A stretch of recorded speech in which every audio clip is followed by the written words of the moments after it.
Barakata Yahweh, Barakata Yahweh Shai, Bahasham, Barakat Kudash, Barakatum. First and foremost, I want to give all praises, glory, and infinite honors to Yahweh Bahasham, Yahweh Shai. Double honors to the apostles and elders, a great millstone who rule and teach well. And peace and salutations to you Akim out there, pushing this word in truth and sincerity to the four corners of the globe. May you brothers endure until the end. This is the brother Ra'aya with another video, and I'll be reading from an article on usnews.com titled, Global Uncertainty Could Risk World War III, says UK military chief. And when you have a true understanding of the scriptures, you know that a World War III is inevitable and that it's also going to be nuclear. Current global uncertainty and anxiety amid the economic crisis caused by the C-19 pandemic could risk another world war, the head of Britain's armed forces has warned. In an interview aired to coincide with Remembrance Sunday, the annual commemorations for those who have been killed and wounded in conflict, Nick Carter, Britain's chief of the defense staff, said an escalation in regional tensions and errors of judgment could ultimately lead to widespread conflict. I think we are living at a moment in time where the world is a very uncertain and anxious place. And that's an understatement, because we're living in the last seconds of the last days, the last seconds of the rulership of the heathen nations, chiefly that of the Edomites, or the so-called white people, before the ushering in of the kingdom of heaven ruled by the true children of Israel, who are the so-called Negroes, Latinos, and Native Americans. And the kingdom of heaven is going to be for eternity. And if you have that spiritual eye salve, you can clearly see that all those end-time signs that Yahushua HaMashiach, whom the world ignorantly refers to as so-called Jesus Christ, told his disciples to look for to know that the end was coming, are either in the process of taking place or taking place as we speak. The nations rising against nations, or the coming race wars, the wars and rumors of wars. You've got the Syrian civil war, that conflict between Armenia and Azerbaijan, the war in Afghanistan, rumors of wars such as a World War III coming or a war with Iran. You've got earthquakes in diverse places, uproars of the people all across the planet, pestilences, coming famines, etc., etc. And of course, the dynamic of global competition is a feature of our lives as well. And I think the real risk we have with quite a lot of the regional conflicts that are going on at the moment is you could see escalation lead to miscalculation, Carter told Sky News. Asked if that meant there was a genuine threat of another world war, Carter replied, I'm saying it's a risk and we need to be conscious of those risks. And like I said earlier, if you have an understanding of the scriptures, you know that World War III isn't a risk, it's a certainty. It's in with this article. Now let's get into some precepts to show the certainty of this third world war. This is Revelation chapter 9, verse 12. One woe or destruction is past, referring to World War I. And behold, there come two woes more hereafter, World War II, which is past, and this upcoming World War III.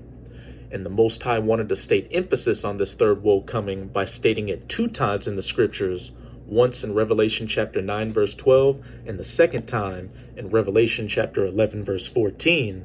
The second woe is past, and behold, the third woe cometh quickly. And the third woe is going to truly come once the mark of the beast, which is the RFID/NFC microchip implant, is mandatorily implemented. And with each passing day, we're getting closer and closer to that mandatory implementation. You're seeing these central banks all across the planet talk about digital currencies. You're hearing more and more about countries across the planet moving towards a cashless digital society, etc., etc. This is Zephaniah chapter 3, verse 8. Therefore, wait ye upon me, saith Yahweh. And that's speaking to the elect, the 144,000 and the rest of the righteous 1/3, the patience and the faith of the saints who are patiently waiting for this third woe to come, the mandatory implementation of the mark of the beast, and to be saved by Yahushua Hamashiach when he makes his second coming, until the day that I rise up to the prey. For my determination is to gather the nations, the heathen nations, you Edomites or so-called white people, you Moabites or so-called Chinese, you Ishmaelites or so-called Arabs, Ammonites or the so-called Japanese, the Hamites or the so-called Africans, the Elamites or the so-called East Indians, etc., etc., that I may assemble the kingdoms, the United States of America, Russia, China, the State of Israel, Turkey, Iran, Saudi Arabia, Britain, France, Germany, these other NATO nations, etc., etc., to pour upon them mine indignation, even all my fierce anger, get them all ready for this third woe, which is coming quickly. For all the earth shall be devoured with the fire of my jealousy.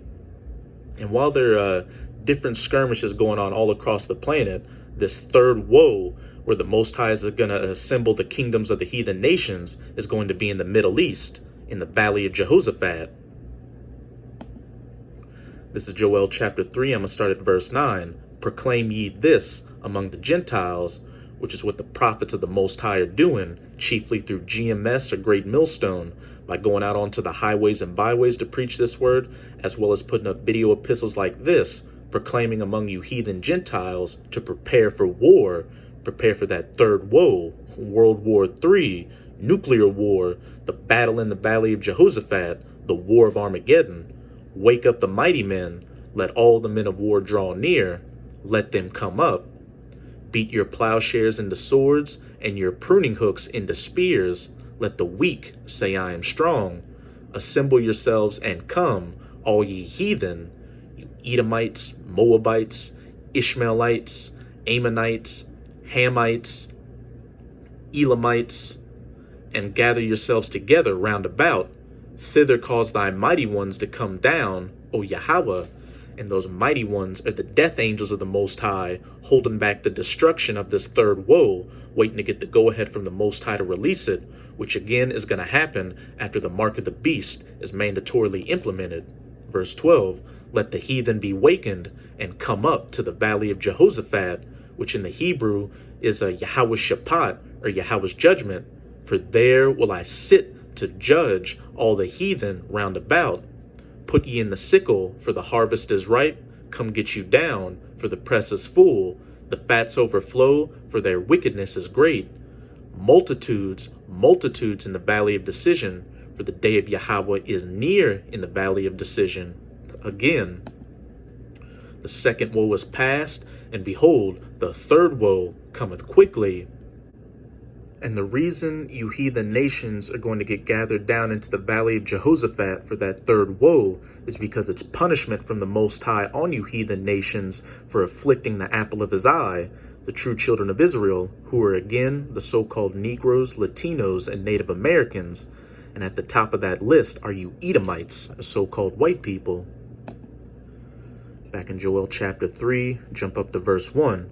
For behold, in those days and in that time, and we're living in these days and times right now, the last seconds of the last days, when I shall bring again the captivity of Judah, or the southern kingdom, the so-called Negroes, your so-called African Americans, Haitians, Dominicans, West Indies, etc., etc., and Jerusalem, the northern kingdom, the so-called Latinos and Native Americans, the elect from all 12 tribes, waking up and coming back to their power, Yahweh Bahasham Yahweh Shai.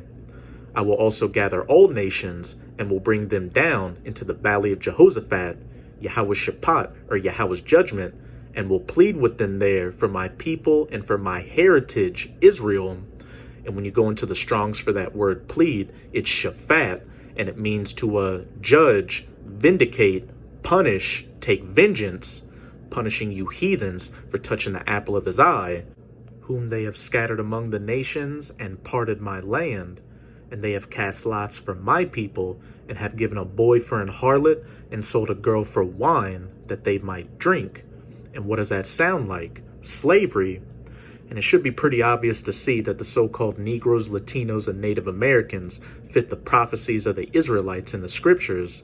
The southern kingdom was taken from the west coasts of Africa to the Americas during the transatlantic slave trade, and in the Americas during that era of colonialization, you European Edomites stole the land from the northern kingdom, or the so-called Latinos and Native Americans, and even sold some of them into slavery to different parts across the planet. And you can also see that the land has been parted between heathen nations that don't belong there. You've got those 1948ers, those Amalekite Idumeans over there calling themselves the people, and you've got those Palestinian Arabs who are Ishmaelites over there. Neither of you squatters belong there, but best believe that when this third woe takes place, everything's going to be sorted out. Now I'm going to close it out in Isaiah chapter 34, start at verse 1. Come near ye nations to hear, and hearken ye people, multitudes, multitudes in the valley of decision, for the day of Yahweh is near in the valley of decision. Let the earth hear, and all that is therein, the world, and all things that come forth of it. For the indignation of Yahweh is upon all nations, and he will plead with all nations in the valley of Jehoshaphat. For his people Israel, whom you heathens have scattered among the nations, and parted his land, and sold a boy as a harlot and a girl for wine, that she may drink. And his fury upon all their armies, those mighty men gathered down into the valley of decision. He hath utterly destroyed them, he hath delivered them to the slaughter. Their slain also shall be cast out, and their stink shall come up out of their carcasses, and the mountains shall be melted with their blood. Mass death, destruction, and misery for you heathen nations as militaries gathered down into the valley of Jehoshaphat for that third woe. And all the host of heaven shall be dissolved, and the heavens shall be rolled together as a scroll. And like I said earlier, World War III will also be nuclear, and the heavens being rolled together as a scroll is symbolic for that mushroom cloud. Because what does it look like when it goes up into the sky and billows into itself, like a scroll being rolled together? And all their host shall fall down, as the leaf falleth off from the vine, and as a falling fig from the fig tree. Back in Zephaniah chapter 3, verse 8.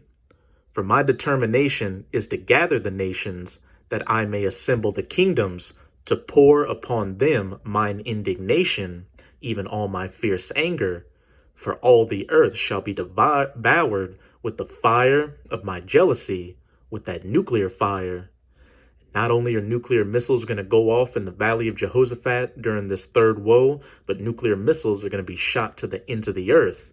And everywhere that you Edomites dwell, it's going to get hit with nuclear missiles, because you're the heathen nation that the Most High has the most indignation towards.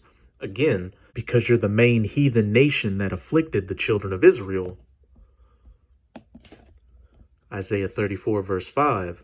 For my sword shall be bathed in heaven, that sword being those nuclear missiles. Behold, it shall come down upon Idumea, which is the Greek way of saying Edom, and upon the people of my curse to judgment. The sword of Yahweh is filled with blood, it is made fat with fatness, and with the blood of lambs and goats, with the fat of the kidneys of rams. For Yahweh hath a sacrifice in Basra, and a great slaughter in the land of Idumea, everywhere you Edomites dwell. And Basra was a chief ancient dwelling place of the Edomites, and your chiefest city today would be the United States of America, which is also known as Babylon the Great in the scriptures, as well as spiritual Sodom and Egypt, as pursuant to Revelation 11, verse 8. It's also this spiritual Basra that Yahweh is going to have a sacrifice in, because the United States of America is going to get hit with 200 million nuclear missiles and turned into the biblical lake of fire from sea to shining sea, and then a desolate, uninhabitable wasteland afterwards that's going to stand as a memorial as to what a wicked kingdom looks like and how not to govern the earth, and what the judgment is for afflicting the children of Israel. And while these things may seem like they're tearing, or you may not believe World War III will come to pass, as we just saw through these scriptures, it's inevitable. And as it says in Isaiah 34, verse 16, seek ye out of the book of Yahweh, the Old Testament, the New Testament, and the Apocrypha, and read. No one of these shall fail, these prophecies, One of the main prophecies being that third woe, which is coming quickly. None shall want her mate.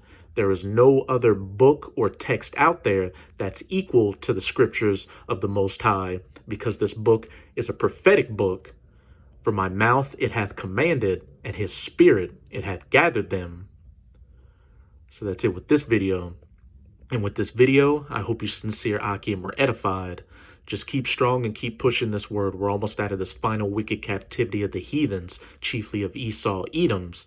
And as always, I'm going to say Abad Babol, Kwam Yasharala, and until next time, Shalom.